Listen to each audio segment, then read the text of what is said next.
Harvey Slumpenberger's Christmas Present by John Birmingham.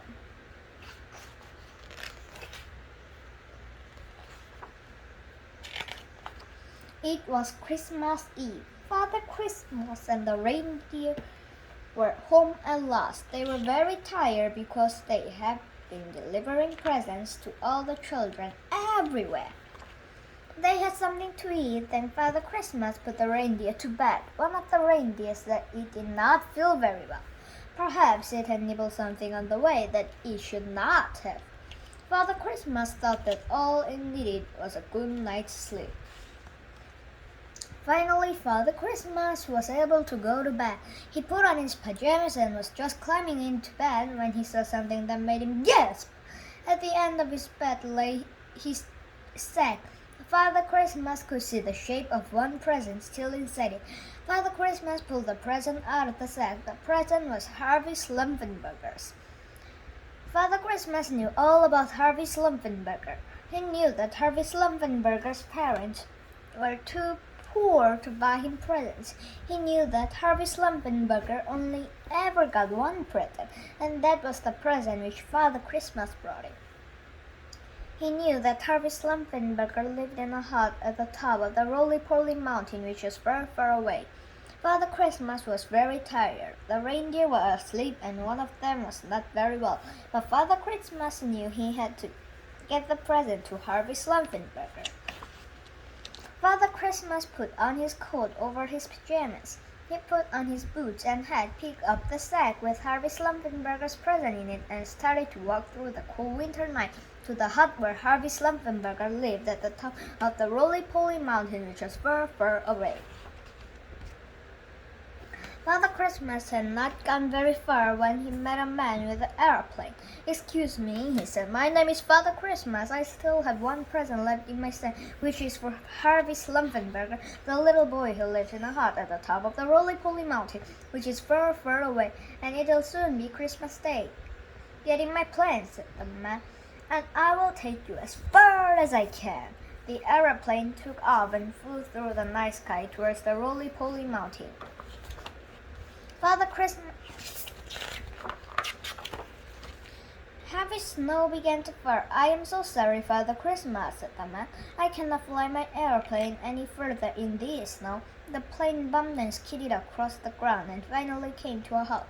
"But if you go to the garage that lies over the hill, there is a man with a jeep. Perhaps he can help you."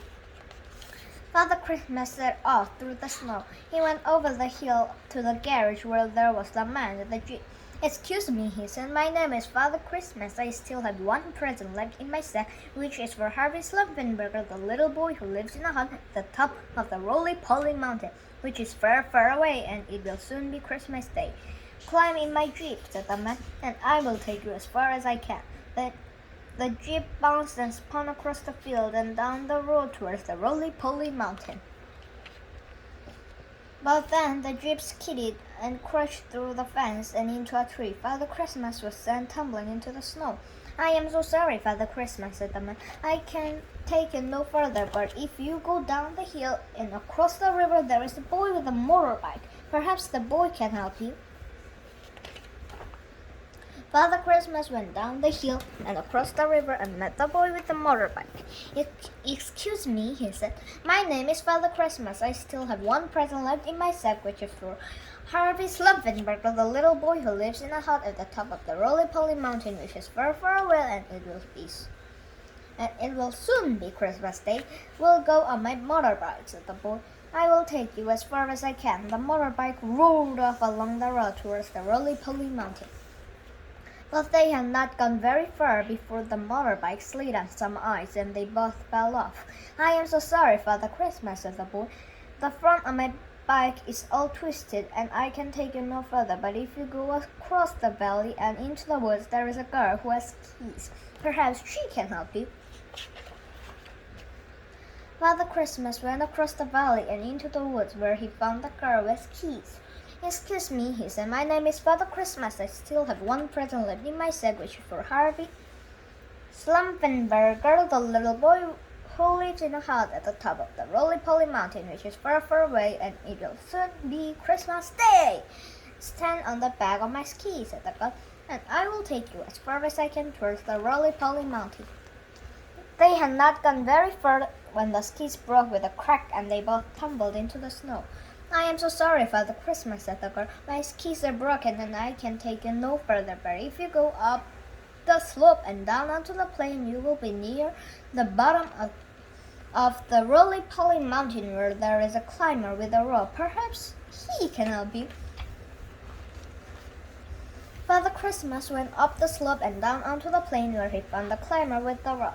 Excuse me, he said. My name is Father Christmas. I still have one present left in my sack, which is for Harvey Slumpenberger, the little boy who lives in a hut at the top of the roly-poly mountain, which is far, far away, and it will soon be Christmas Day. Hold on to my rope, said the climber, and I will take you as far as I can up the roly-poly mountain. They had not climbed very far when the rope broke and Father Christmas nearly fell off the roly-poly mountain. I am so sorry, Father Christmas, said the climber. My rope is broken and I cannot climb any higher, but if you carry on up the cliff and over those boulders, you will see a little hut at the top, and that is the hut where Harvey Slumpenberger lives. Father Christmas carried on up the cliff and over the boulders and finally arrived at the hut where Harvey Slumpenberger lived.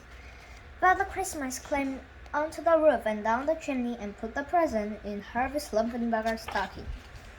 Then Father Christmas set off on the long journey home. Father Christmas checked that the reindeer were all right and tucked up in bed.